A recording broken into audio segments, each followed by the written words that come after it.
Hello friends. आज हम देखते हैं कि ये नाग पंचमी जो त्योहार मनाया जाता है हमारे भारत में, ये क्यों मनाया जाता है। तो इसके बारे में डिटेल से हम डिस्कस करते हैं। चलिए देखते हैं क्या है। नाग पंचमी का जो त्योहार है वो श्रावण मास के शुक्ल पक्ष में कब श्रावण मास के शुक्ल पक्ष में पंचमी तिथि को पंचमी तिथि को मनाया जाता है। यह त्योहार नाग देवता को समर्पित है और इस दिन नागों की पूजा की जाती है। नाग पंचमी मनाने की वजह यह भी है कि नाग पंचमी मनाने के एक महाभारत में पौराणिक कथा आती है।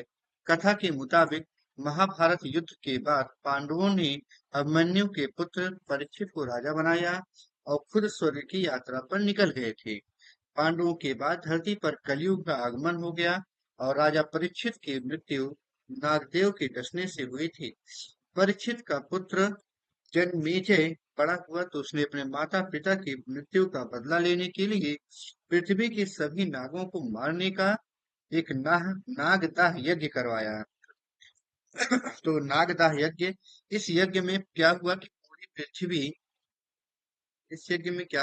पृथ्वी के नाग आकर जलने लगे।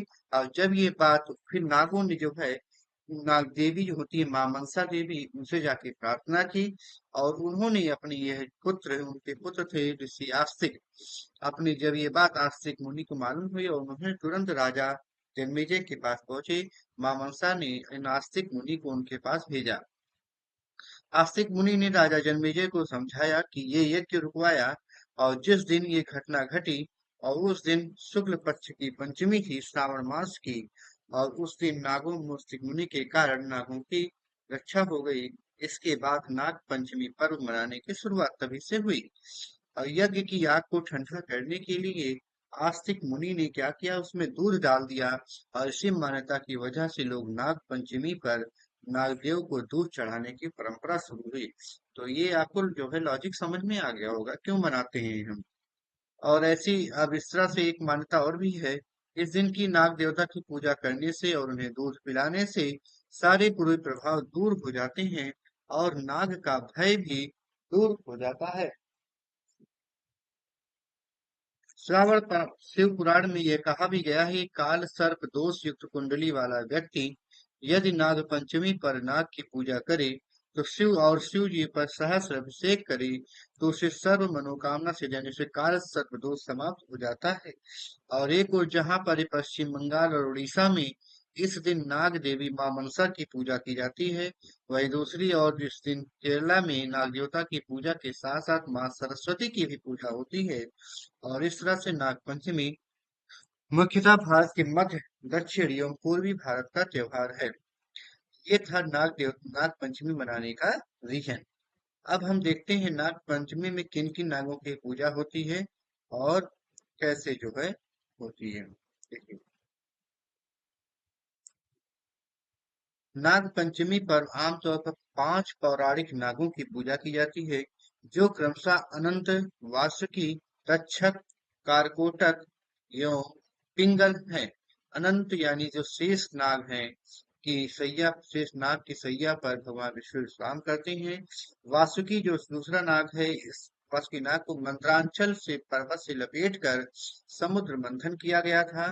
और पुराणों के अनुसार जो तीसरा तक्षक नाग है, तक्षक नाग के डसने से राजा परीक्षित की मृत्यु हुई थी। और चौथा है कारकोटक। नागवंशी करकोटक के छल से रुद्र होकर नारद जी ने उसे श्राप दिया था। और पांचवा है पिंगल, जब तब राजा नल ने उसके प्राणों की रक्षा की थी। हिंदू एवं बौद्ध साहित्य में पिंगल नाग को कलिंग में छिपे खजाने का संरक्षक माना जाता है। यहाँ पर पिंगल नाग को कलिंग में छिपे खजाने का संरक्षक माना जाता है। नासिक में स्थित त्र्यंबकेश्वर ज्योतिर्लिंग में नाग पूजा का विशेष महत्व है।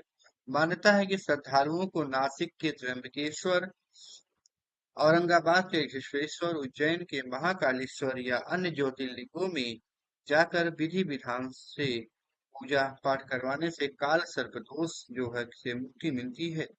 और इस दिन नाग दर्शन का विशेष महत्व होता है। इस दिन उसकी सर्प हत्या की मना की जाती है। और पूरे श्रावण मास विशेषकर नाग पंचमी के दिन धरती भी खोदना निषिद्ध माना जाता है, ऐसा हमारे यहाँ मान्यता है।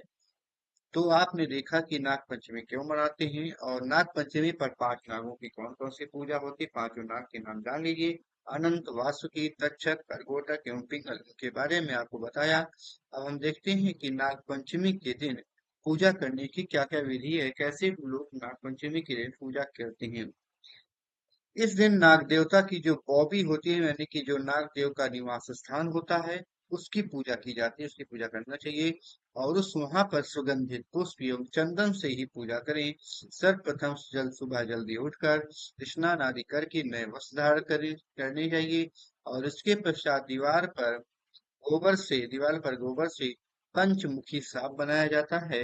और कुछ जगहों पर गोबर के स्थान पर सोने, चांदी या काठ की कलम से सोने की कलम, चांदी की कलम या काठ की कलम से चंदन की स्याही से पंचमुखी सांप बनाते हैं। इस स्थान पर फिर दूध, चावल और पुष्प चढ़ाए जाते हैं। ये भी सही है, आप तो पंचमुखी सांप बना दीजिए, कहीं आपको जाने की जरूरत नहीं है। इसी स्थान पर फिर दूध, चावल, पुष्प चढ़ाए जाते हैं और भोग लगाया जाता है नारियों को। कुछ जगहों पर सांप के रहने के स्थान पर बौबी पर दूध चढ़ाया जाता है। तत्पश्चात लोग नाग देवता की पूजा करके आरती की जाती है। और सभी प्रकार के दुष्प्रभावों को दूर करने के लिए एक मंत्र है इनका। ये कौन सा मंत्र है, देखते हैं। मंत्र है ओम कुरकुल्ले हुम फट स्वाहा। क्या है? ओम कुरकुल्ले फट स्वाहा का जाप किया जाता है। नाग पूजन के लिए सेवई, चावल आदि ताजा भोजन बनाया जाता है। नाग देवता को क्या क्या पसंद है, क्या क्या चढ़ाया जाता है?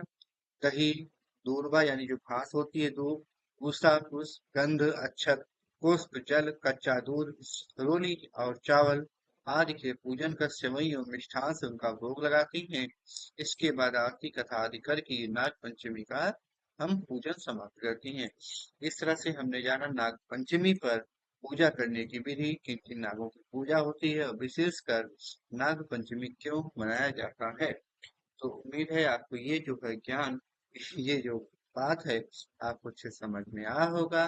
उम्मीद है तो हमारे चैनल को प्लीज सब्सक्राइब कीजिए और वीडियो को